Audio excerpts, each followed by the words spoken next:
Is Trials of Osiris saved in Destiny 2? Well, it's certainly a question worth asking because Bungie's latest attempt at making the mode fun again in Lightfall has included a very big matchmaking change to where now we don't have the every once in a while freelance allowing solo queues to not get annihilated. Instead, we now have the fire team based matchmaking that they've been working on, where in fact, regardless of whether you match in twos, a one, or a three stack, the game's going to try to automatically place you with the correct team size on the other side. So, was this fun? I actually had more fun this weekend in Trials than I have in a long time. Now, that is coming from a PvE main. I these days, with as busy as I am with work, I really only get to interact with Destiny, in ways that I enjoy. So I try to stick with raids and dungeons and things like that because that's just the kind of player I am. However, I have been enjoying PvP a little bit, and with Trials, I always go back to it because it's like every time I start it up, I want it to be as good as it was in Destiny 1. I had a lot more time to play then, but I also found that the mode was a lot more enjoyable. Well, I gotta say, this is the most fun I've had personally with Trials in Destiny 2.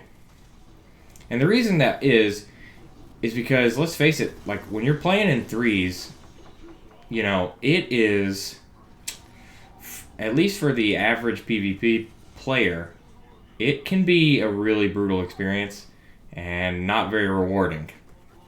And then freelance comes around, and it actually seems pretty enjoyable. You're like, okay, this is pretty fun.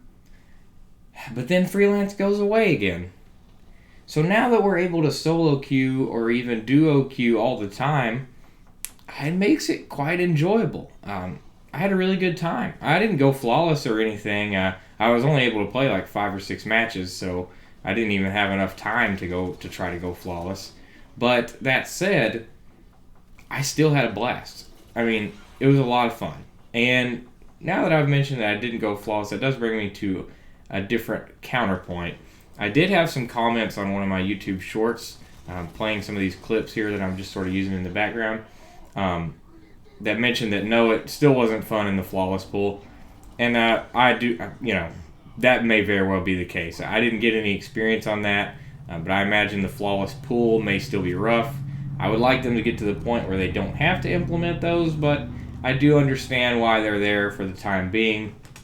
It does provide some degree of protection, in theory, for the lower end players. But a lot of people, just reset their cards before going flawless, and it kind of has the adverse effect sometimes. So just something to keep in mind. Not exactly sure, what that means for the state of the game mode, but it just means that I can't exactly comment on it other than it's possible that has not really been fixed. So, why do I think that the matchmaking helps so much? I mean, because the reality is, like, sometimes you can't get a team together and you want to enjoy Trials when freelance isn't around. This really solves that. I mean, the matchmaking worked perfectly every time, I have to say. If you had a different experience, please comment down below, like, if the matchmaking didn't work for you. For me, I was a solo queue, and I only matched against teams of 3 solo queues or a duo with one person, and I had a duo on my team. So it was always a fair match, if you know what I'm saying. So, needless to say, I had an excellent time. I gotta say, part of that could also be I'm going to definitely give it another try the next week that Trials is out, and the reason that is because due to the SMG, that Strand SMG being the reward, it is possible that the player population was really high, and that was helping too. Trials player population tends to get lower throughout the season, which of course means the better PvP players are the only ones left. Definitely can affect the mode for the player like me, who's not a huge PvP fan, but likes it from time to time. So we'll see.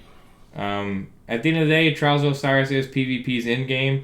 So, it does need to be difficult and things of that nature, and I think it is still difficult to go flawless, especially for an average PvP player. So I do think that is preserved while allowing people to not be miserable solo queuing. To me, that's a win for Bungie, and that is a, at the end of the day, that makes it fun. It makes it fun because, you're able to go into these matches and actually have a good time, make some good plays. You're not just getting, steamrolled or whatever by a team of 3 with perfect communication.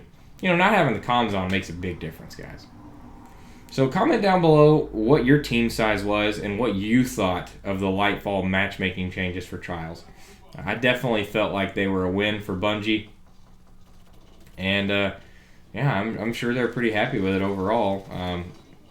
It seemed like the community sentiment was echoing that a lot online, but I don't know.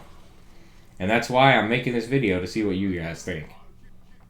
Alright, you guys. Sorry for reusing the same old clips over and over. I just didn't capture a lot of footage because I didn't play for very long, so... but I didn't want to just stand by Saint when I talked either. I wanted to have some kind of, clip going, so... You can basically ignore it. I just want to have something in the background. This is more or less an audio video. Alright, well...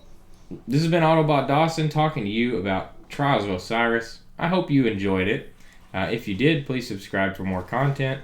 We are looking to help some more people through the raid, as we did last night on stream. So definitely subscribe for that, and I can send you the link to our Discord if you would like any help with the Root of Nightmares raid. Thank you so much for watching. Until next time, this is Autobot Dawson, rolling out.